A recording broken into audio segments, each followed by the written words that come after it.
Hello, all, and welcome to another episode of So You're Living in a Simulation. I am your hostess, Jolie, aka your one black friend. So today's episode is going to be a brief discussion about the Mike Tyson Jake Paul fight yesterday. If you didn't get a chance to watch that spectacle, consider yourself lucky. Coerced by members of my family, I ended up watching it, and it was hands down the most uncomfortable thing I have ever witnessed on television. I have never felt so literally like the definition. You know, kids, they say things like, oh, that's so cringe. I cringed so hard, like my skin felt uncomfortable. It was like my skin got really, really like shrunk on my body. And half the time I spent watching it, like with that, what's her name, Chrissy Teigen meme face, like not intentionally, but just like, oh, I've made a huge and terrible mistake. That was the worst thing I've ever witnessed on television in my entire life. And considering that I am a millennial, I have witnessed a fuck ton of really cringy things on television, but that by far takes the cake. Fucking wow. Now, why are you might be, if you didn't watch it, bless you might be wondering, well, why? What happened? I will start by saying that feedback is mixed. There are people on social media that are saying that it was fixed, it was staged, Mike held back. That's why he was biting his glove. However, I watched this debacle with two former boxers, and going by what they were saying, it was not a case of Mike holding back. He just didn't have it anymore. But that's their assessment. Maybe Mike is just really good at acting. I tell you this, I felt really uncomfortable. It was like watching your grandfather getting beat up on by a man who had overdosed on, was it horse hormones? Like he just got massive. And I'm talking about Jake Paul, which actually, when I think about it, like they both have first names, Mike Tyson, Jake Paul, as like their full names. Anyway, I digress. Just random aside. Yeah, it was like watching your grandfather get beat up on by a child who just was on a lot of steroids. Right? So like honestly, from beginning to end, it was disgusting. Like Jake Paul and the interview and everything like that, like you could tell exactly what it was that this was about, right? He didn't want to be known as a YouTuber anymore. It was an opportunity to make a fuck ton of money and also get people talking about him. So this right here is exactly what he wanted. Except, of course, I'm going to take this and I'm going to find the lesson and we're going to use it to make ourselves more conscious. So first, let's start from the beginning. So Jake Paul shows up in like a green limousine, the top down. He drove down the aisle like it was a car. And the car was going so slow that you could have outwalked the car. And I believe, going by what the narrators were saying, that he was wearing shorts that were like the most expensive boxing shorts to have ever been worn. He was playing in the air tonight. I mean, he was sitting back, he was reveling on the attention, like he was drunk on the attention. He was flanked by his brother, who is a well-known sociopath. And yeah, the whole thing was just very like all about him, right? This was all about him. Okay. And then Mike shows up and he's just wearing like boxing attire, but all black. No fancy music or anything like that. It's literally just him just walking. Looking back, I remember thinking like his eyes, like he didn't blink the whole time. I don't know if he was high. I don't know if he was on some sort of sedative or tranquilizer, or he did talk about previously, he said that he just smokes a lot of weed and does a lot of mushrooms. So I wouldn't be surprised if he wasn't just high on mushrooms. But I remember watching him and his eyes caught no light. They were just black circles as he walked down the aisle and he didn't blink, right? He got there, got on stage, the fight started, and then it was just the weirdest fucking thing that I've ever watched. Like, we were all hoping that at least within the first like 2 minutes, he could get a really nice punch in and then the thing would be done. But hope is a hell of a drug. I've pushed back on hope. I've always said to you guys, there's a reason why hope was in Pandora's box of evils. It's an evil thing. Don't take my reinterpretation of the word, not or my explanation of the word. Like I'm not saying not to be hopeful about things. I'm just saying that understand the limitations of hope. Just because you hope something is going to happen doesn't mean that it's going to happen unless you are willing to put in the time, energy, and effort into making it happen. So considering that none of us in the audience watching this happen had put in any effort or energy into helping Mike Tyson knock out Jake Paul, like that, whether or not it happened was neither here nor there. Hope was just this feeling that you get high on because you want things to go a particular way. And then when it doesn't, you feel sort of let down. And I wish I could say that I was let down only by the fact that like he didn't knock Jake Paul out, because yes, there was a part of me that really wanted to see that happen. But once again, the problem with hope is that it doesn't deal with the reality that you're in and actually blinds your mind from seeing things as they actually are. I'm sorry, but there's no reason that somebody as self-aggrandizing, I don't even know if that's a word, as Jake Paul would have set this fight up, promoted it, all of that, to be humiliated. I promise you that part of the agreement was neither of them would knock each other out. They would put on a show, exhibition, if you will, even if on record it was a fight. And nobody would get embarrassed and they would make a fuck ton of money. What it was also was Jake Paul capitalizing and attaching himself, fixating himself, siphoning Mike's legacy and sort of attaching it to himself. And now he's using that and this notoriety to then push himself to a national level. And it worked. Not only did it work, he got paid literally double what Tyson got paid. And Tyson accepted it. And we're going to talk about why, because we didn't sit to watch this boxing match because of Jake Paul. Jake Paul has had countless of fights prior. Did you even know he was a boxer? Did you know about this guy beyond YouTube? No, we all tuned in for Mike Tyson because we know who Mike Tyson is. Tyson doesn't seem to value himself or understand how people perceive him. Otherwise, I don't think he would agree to, one, throw away his legacy like that, and two, take only half of what this Jake Paul guy earned when it was Tyson that the crowd was there to see. Even when he got on stage, the crowd was cheering for Tyson. Let's talk about Tyson. Mike Tyson came from nothing, and he's very outspoken about that. And sometimes who you were in the past haunts you now in the present. It doesn't matter where you came from. A lot of people have a hard time disconnecting the identity that was formed during their formative years. So no matter what he has gone through or who he is now, he will always still in his mind be attached to that version of himself from ages ago. Two, this guy is obsessed with recognition and with fame. There are elements of that in the pre-fight miniseries that Netflix had put out, where he's talking about how he'd gone out and he had been sort of swarmed by fans who wanted pictures of him. And he'd come back home to his wife and he said to his wife something to the effect of, "Oh gosh, I'm so tired. Like every time I go out, like people are always coming up to me." And his wife said something back and she said, "Mike, you know that when you go out, if you went out and one person didn't recognize you, you would feel absolutely horrendous, horrible. You would feel terrible." And Mike, by his own admission, was like, "Yes, you're right. I would." That's telling. Another thing that is telling of his state of mind and why he chose to accept the fight for $20 million, half of what Jake Paul was set to earn, is a tattoo on his face. If you're out and about and you ran into somebody that was a doppelganger of Mike Tyson, you would know it wasn't actually Mike Tyson, because this doppelganger more than likely would not have a tattoo on his fucking face. Yeah. So when you think of Tyson, you think of the tattoo on the face. That tells you that it is important to him that he is recognized, and not just as a boxer, but as Tyson.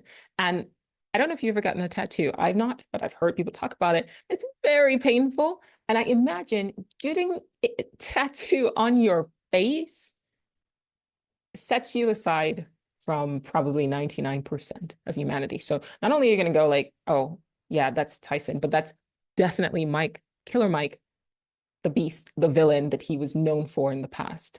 Tyson. That right there, just doing that to your face, yeah, that tells you all in one that that's Tyson. And so the fact that he was willing to do that to his face tells you what's important to him: fame or notoriety or attention by any means necessary. As long as you're talking about him, he's okay. He even said in the miniseries, "I would literally be okay if I died in the ring. Like he's okay. Like he would prefer to die in the ring. He has fears, but his fears are different from you and my fear would be more about I don't want to get punched in the face because that looks fucking painful. I'm not going to go get a tattoo on my face because no, thank you. Right? Self-preservation is more important to me than notoriety or fame. But when somebody goes in the ring and they compete on the level that he's competing, and you're literally putting yourself in the face of danger consistently, it's a different kind of person.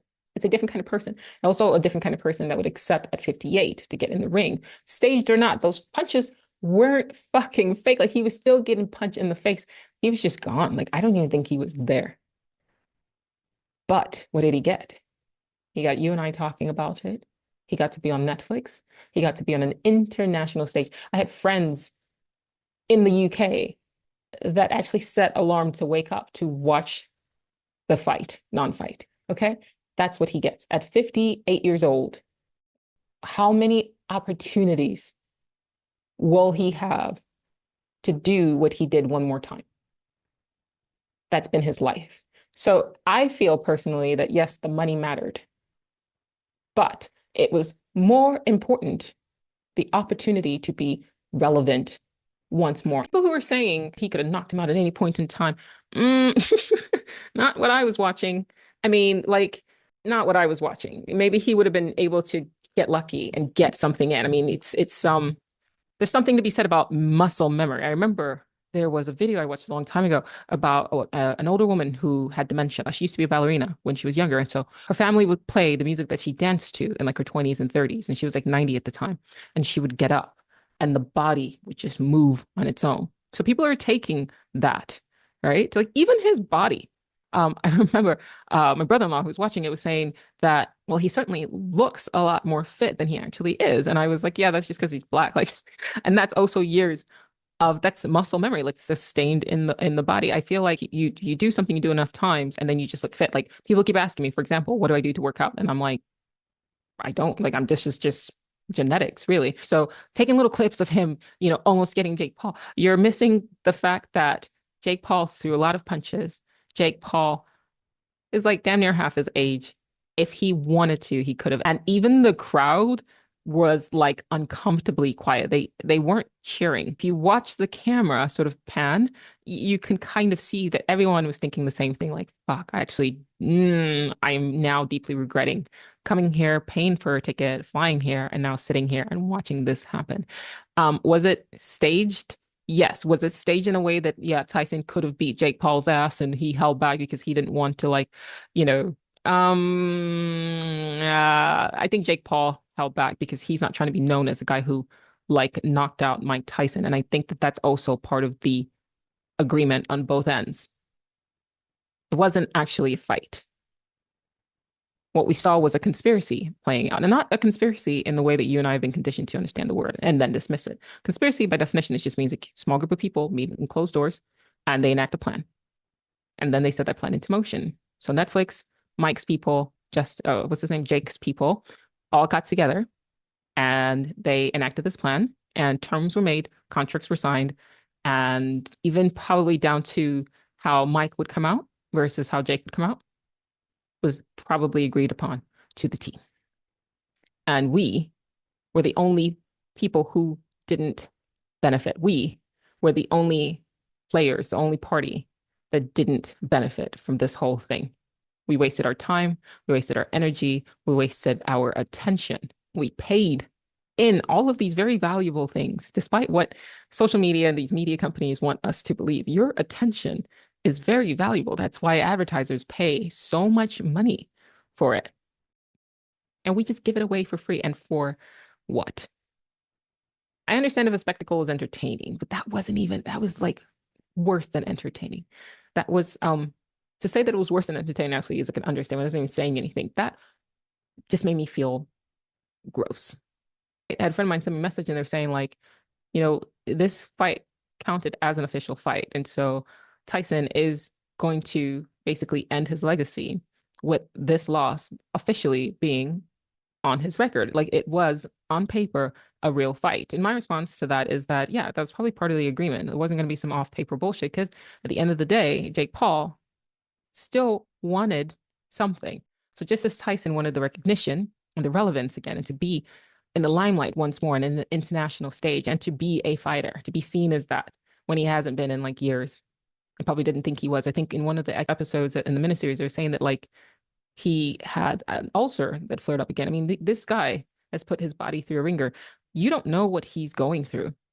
Like, for all we know, this man could probably have cancer or something like that. And it was just an opportunity for him to get money for his family so that he can leave them something. Who knows? I hope not. But we don't know. My friend was like, he tarnished his legacy just for $20 million. My response to that is, okay, but Ali had a legacy and Ali is no longer with us, right?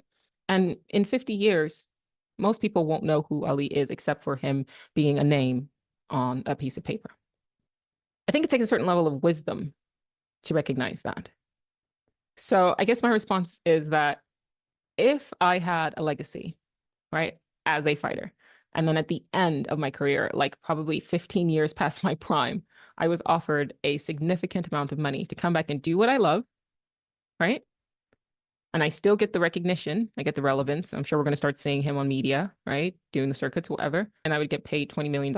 Oh, and yeah, my legacy, my record will be tarnished towards the end with an asterisk, right? Like 58 years old, lost to Jake Paul, some YouTuber. Would I take that? I'm sorry, guys. This is gonna some of you guys already know what I'm gonna say. Fuck yeah, sorry. Fuck yeah. It's $20 million. Are you fucking kidding? It's $20 million. Yes, sell out. I'm hearing all that. Personally, I'm saying like it makes sense. Like what did he do wrong exactly? He's 58. What did he do wrong? Should he not have accepted $20 million to walk on stage, go 8 rounds? It's 20 million. It's $20 million. Guys, it's 20. We're not in like the year 2070 where like money inflation like has completely taken over and like money doesn't really matter anymore. Like it's $20 million cash. I'm not here to judge. I don't give a fuck. Like he's an entertainer. That's what he does. All right. Jake Paul is an entertainer. That's what he did. The only real issue, the only real gripe I had here was that it just wasn't fucking entertaining. I was not entertained. I was not, I mean, wasn't something like I would have chosen to watch, but because I sat and watched it, it was a tremendous waste of my time. Because who won from that? Like, honestly, like if you're going to put on a show, make it good. Do you know what I mean? And I think that ultimately we're all sort of disappointed, not only in ourselves, but definitely in Jake Paul, because we felt like, ugh, we know why you're doing this. We're not stupid. Right. And then Tyson, it's like he's always been kind of morally ambiguous. And so we shouldn't be surprised by that. Do you get what I mean? But, these things happen. I'm starting to see a lot of parallels being dramas like this and the elections, right? And I get it, and I can understand why.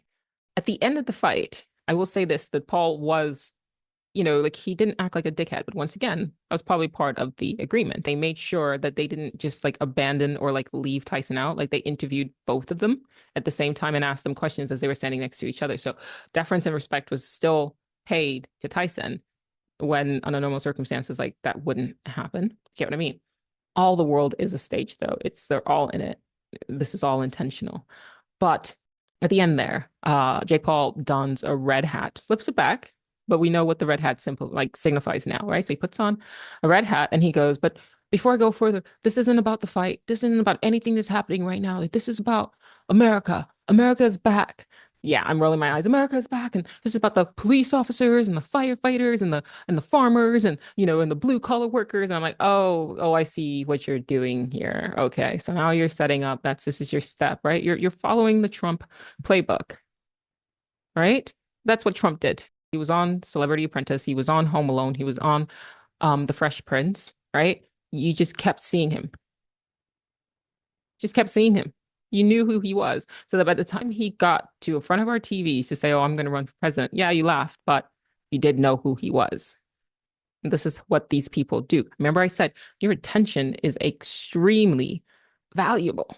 And we just give that shit away for free. This is how these guys all move. It's the same fucking playbook. They pander to a specific audience, like Elon Musk, doing the exact same thing, right? To go on national television and say, advertisers who have a problem with his policies and Twitters, they can all just kiss his ass. It's talking to a particular group of people, kind of just the general public who's kind of fed up by the status quo So that's the attention that all of these guys are trying to sort of garner and harness. By giving these guys your attention, you are now contributing to the formation of a new status quo where these dickheads are the ones that are in charge. I'm not saying that the previous dickheads in charge are any better. I'm just saying they just want to topple those who are already in power, not because they're trying to help you, the audience, us, the masses. It's all about self-aggrandization. It's all about self-serving. It's all about them, their goals, their needs, their desires, what they hope to accomplish, to be able to say, I fought Mike Tyson, regardless of what happens. You cannot take that away from him. Some guy who started off on YouTube and Vine got in the same ring as Mike Tyson. You could be like, okay, well, Mike Tyson was okay. It doesn't matter if he was 100 years old. He got in the same ring as Mike Tyson. He paid for it. You can't take that away from him, right? Same thing with people like Musk. He didn't start Tesla. He paid his way onto the board of Tesla. Like he bought into it. Everything that he's ever done, he bought into it. Even now, there's talk that he's going to be on Trump's cabinet, but he bought into it. He paid for it. He paid for it by buying Twitter and then controlling the narrative there, right? That was intentional. Then all of the ads that he ran personally with his own purse against Kamala Harris. And then showing up at the Trump rallies and sort of, hey, pay attention to me. I'm the bad guy. And he puts on the hat and he says, I'm dark. This is dark mag. Do you guys see what they're doing? It's the same thing. That they're leaning into it like this villainy, like, oh, well, the bad guys with the villain, but it's not even like good. You're not interesting. Like a good villain is really fucking sharp, right? The villains in fictional television are really sharp, right? And a lot of the time, their logic makes sense. It's just how they go about it causes harm to people, and that's the fucked up issue. These villains that we have in our reality are just dickheads that like want attention. They're not even well-written ones, to be perfectly honest. I wrote about this on a Medium article. The article is called "The Fight We Lost: Jake Paul versus Tyson Spectacle." Feel free to check it out. But I broke things down between heroes and villains. When you consume media, you are sort of programmed with this idea that villains always lose and heroes always win, and then heroes are good. And then you watch, you identify with the hero because nobody wants to be like the bad guy, because the bad guy's out there doing really fucked up things. And most people don't do fucked up things. So if you watch a movie or a TV show, you're going to identify with the person that's doing a good thing because most people want to see themselves as good. That's it. Like, it's that easy, right? So you were taught, for example, when you're writing a screenplay, that when you introduce a character and it's a character that you want the audience to like, you make sure that the character is doing good, saves the cat, right? The book is literally called Save the Cat, and it tells you how to write characters that audience would like. And we're seeing echoes of that in our reality, but like with a fucked up twist, right? Um, because it's not the heroes that are becoming popular. It's not the heroes that people are looking up to and going, oh, yeah, that's what I want to be like. We actually have a dearth of true heroes, or we're flooded. This timeline is flooded with villains and the limelight. And there's a lot of people that want to be like these villains. Here, somehow the villains are becoming heroes. Really fucking strange. Something has happened. Something has changed. Something is just deeply fucked up in our reality. It's almost like I think we're living in a simulation. I put on my threads that I'm convinced that every time you have a near-death experience, you actually die and you just end up in a weirder and weirder reality. So every time you have a near-death experience, you actually die and then you just get shifted to like a weirder and weirder reality experience. And so if you are able to recall a time when like people on the limelight on that level, like on a national level, like had to at least appear to be good people, like had to at least try to present as morally, well, not morally reprehensible. You're old enough to remember that. Now, in this reality, things are turning, and it's like bad behavior is being rewarded, and the masses are going, oh, yeah, I want to be like that guy. I just want to emulate that behavior so that every attention, every, acclaim can fall back to me. These people aren't moving towards the greater good of our collective. It's all about them.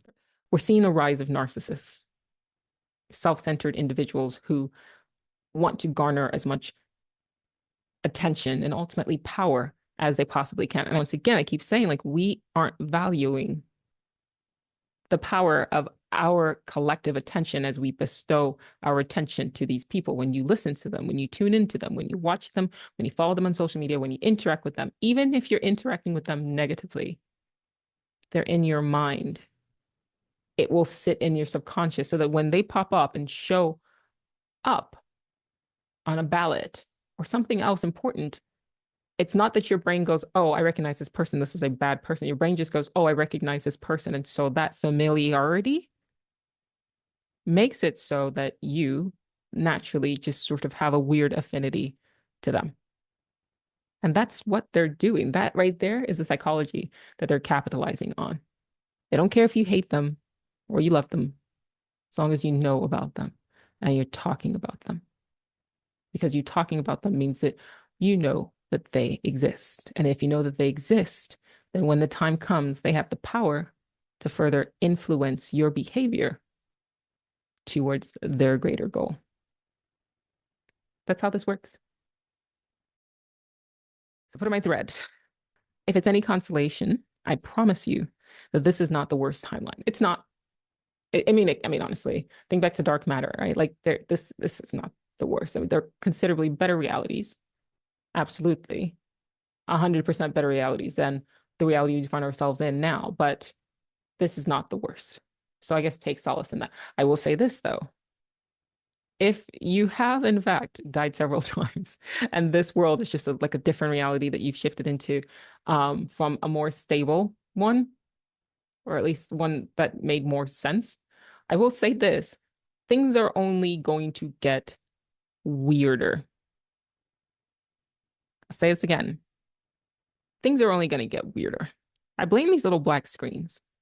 This, black mirrors.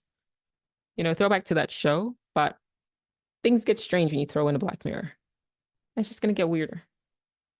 And mentally, I don't know if we are ready for this. But ready or not, it's coming.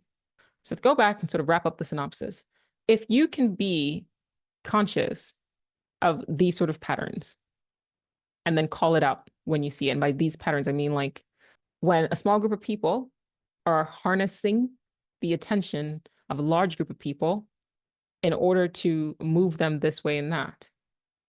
And then even smaller like groups of people or even individuals are now very intentionally playing playing the masses, right?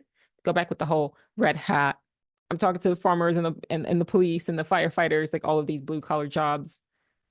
Immediately, you know that, oh, he's gunning for a political career. It used to be that you had to have a particular standard, and now it's just, oh, were you on TV? Okay, then there's a possibility that you could actually become the president of the United States. We have people with like doctorates who like understand policy and economics and all of this. And it's just, instead, are you recognizable? And we are dancing on a very dangerous line, like a very thin line, that is going to lead, if broken, it's going to lead us to fall into an idiocracy. Do you remember that movie, Idiocracy? Yeah. And Trump was kind of, that was the first sort of straw. And then you see a person like Jake Paul that sees that following suit. You see a person like Elon Musk following suit.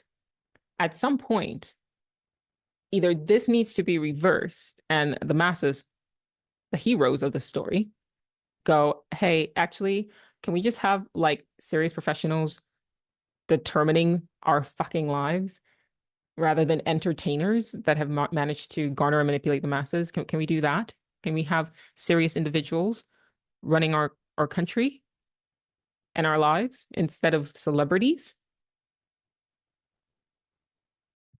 And it's funny because even these serious individuals, like seasoned politicians, you catch them like they're almost doing things so that they can become memes in our black screens. It's very strange. If I'm wrong and this is not a simulation, it is quickly evolving or devolving into some semblance of a simulation, one that we are collectively creating and trapping ourselves within. But I would argue, learn from what these people are doing. I keep saying it, learn from what they're doing, watch what they're doing, identify it so you don't get pulled into their nonsense, but also use their tactics. to acquire and to achieve your own goals.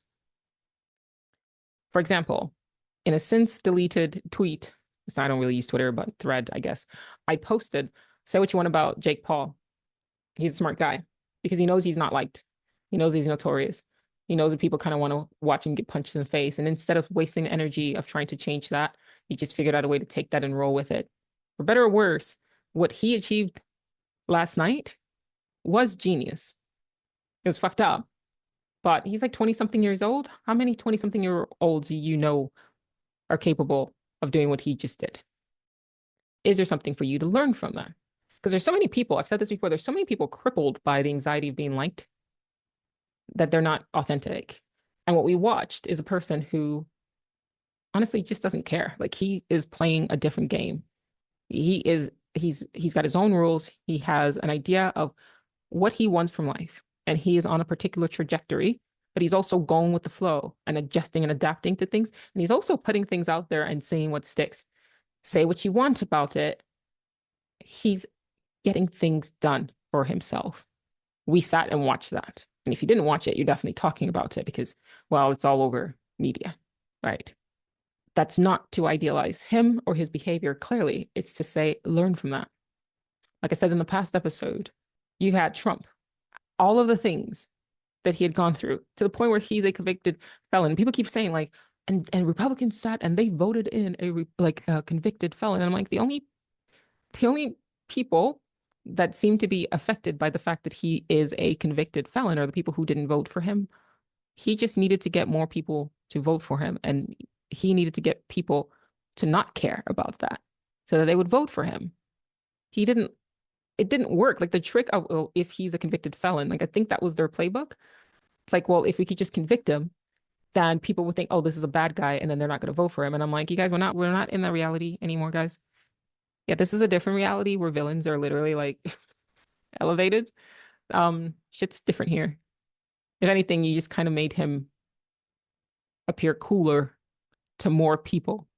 I will say that this idea of having to be perfect and good and, follow this line or whatever and be the consummate like politician, like Barack Obama, for example, and perfect, can be oppressive. And maybe there's a part of us collectively that just thinks that rawness and authenticity makes him more real and more trustworthy. But that's what con men do. Like they present this air of I'm just like you, right?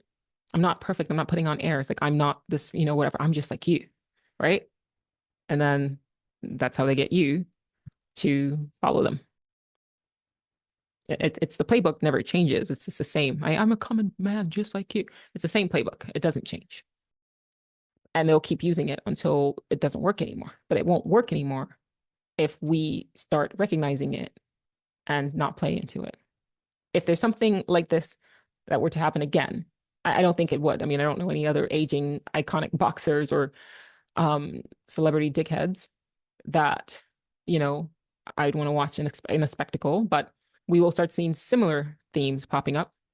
You could choose not to give it your attention, but more people would have to choose not to give them their attention because what they're not realizing is that when we put eyes on an individual, especially these days with our Black mirrors, our collective eyes on the individual has the potential to elevate these people into positions that maybe they shouldn't be in.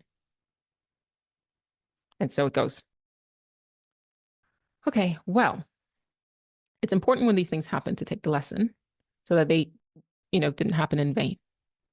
But I'm telling you guys, like 2025, for better or worse, is going to be really weird. Even weirder than we've seen in the past. Buckle your seatbelts, Dorothy, because Kansas is going bye-bye. Thanks for watching.